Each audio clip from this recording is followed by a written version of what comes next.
Dear viewers আসসালামু আলাইকুম। তো আশা করি সকলেই ভালো এবং কি সুস্থ আছেন। তো গত ভিডিওতে আমরা দেখিয়েছিলাম কিভাবে আমরা মাছগুলোকে ডুস করি এবং কি আমাদের মাছের ওজনগুলো আপনাদেরকে দেখিয়েছিলাম, এক একটা মাছের ওজন কত। তো আজকের ভিডিওতে আমরা দেখাবো কিভাবে আমরা মাছ থেকে ডিম সংগ্রহ করি এবং কি বাচ্চা উৎপাদন করি এবং সেই বাচ্চা থেকে কিভাবে রেণু সংগ্রহ করি আমরা সম্পূর্ণ প্রসেস আপনাদেরকে দেখাবো। আপনারা এটি দেখে আপনারা ভালো মানের মাছ ক্রয় করতে সক্ষম হবেন, কারণ আপনারা যারা ছোটো মাগুর থেকে তৈরি করা মাছগুলো উৎপাদিত মাছগুলো চাষ করেন তারা চাষের মধ্যে ব্যাপক টাকা লস খেয়ে থাকেন। কারণ ছোটো মাছ থেকে যেগুলো মাছ সংগ্রহ করা হয় সেইগুলো মাছ দ্রুত গ্রোথ বাড়ে না এবং কি সেইগুলো মাছ আঁকাবাঁকা হয়ে থাকে, বাজারে বেশ মূল্য পাওয়া যায় না। তো আপনারা ভিডিওতে লক্ষ্য করতেছেন আমরা এই মুহূর্তে ব্রিকেট মাছের ডিম সংগ্রহ করতেছি। তো এই ব্রিকেট মাছকে আমরা যে ডোজটা দিয়েছি সেটা হলো গিয়ে পিজির ডোজ। অনেকেই নর্মাল ডোজ করে, তার নর্মাল ডোজের যে দানাগুলো হয়ে থাকে এবং কি যে রেণুগুলো হয়ে থাকে সেগুলা দেখা গেল অনেকটি টিকে না এবং কি পুকুরে ছাড়ার পর মারা যায় এবং মাছগুলো আঁকাবাঁকা হয়, বড় হয় না।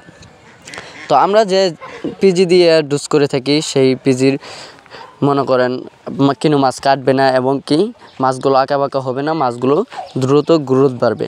এই জন্য আপনারা ভালো মানের মাছ এবং কি উন্নত মানের মাছগুলো ক্রয় করবেন। তো এখন আপনারা দেখতেই পাচ্ছেন যে কিভাবে ডিম সংগ্রহ করি আমরা এক বুলেতে নিয়ে। তারপর আমরা এই ডিমের সাথে আমরা যে মেল মাছগুলো রয়েছে, মেল ব্রিকেট মাছ, সেই মাছগুলো থেকেই মেলের একটা সংগ্রহ করে তারপর আমরা এই ডিমের সাথে মিক্স করে তারপর আমরা আমাদের যে যত্ন সিস্টেম পুতুলটা রয়েছে সেটাতে দিয়ে থাকি এবং কি সেটাতে দেওয়ার পর 3 থেকে সাড়ে তিন দিনের ভিতরে যে বাচ্চাটা ফুটে সেটা আমরা তারপর হাউজে রেখে তারপর আমরা যে ডিমের কুসুমটা রয়েছে সেই ডিমের কুসুমটা খাইয়ে থাকি। তো ডিমের কুসুমটা খাবার হিসাবে দেওয়ার পর আপনার 1 থেকে 1.5 দিন খাবারটা খাওয়ানোর পর মাছগুলো মানে যেরকম শরীরে গ্রোথ এবং কি মাছগুলো অতি দ্রুত বর্ধনশীল হয়ে থাকে।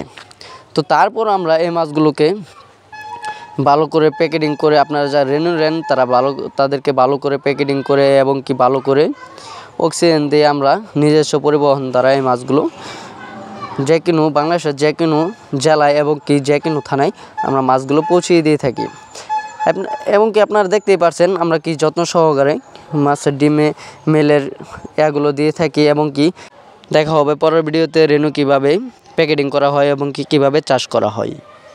তো অবশ্যই আমাদের চ্যানেলটিতে যারা নতুন রয়েছেন তারা অবশ্যই চ্যানেলটি সাবস্ক্রাইব করে রাখবেন আমাদের পরের ভিডিওটা দেখার জন্য এবং কি আমাদের এই চ্যানেলটিতে প্রতিনিয়ত ভিডিও দেওয়া হয় কীভাবে আপনারা মাছ চাষ করবেন এবং কীভাবে আপনারা মাছ চাষ করলে সফলতা আয় করতে পারবেন। তো সকলকে অসংখ্য ধন্যবাদ আমাদের এই ভিডিওটি দেখার জন্য এবং কি আমাদের এই চ্যানেলটিতে আমরা কীভাবে মাছ উৎপাদন করি তা সম্পূর্ণ দেখানো হয়।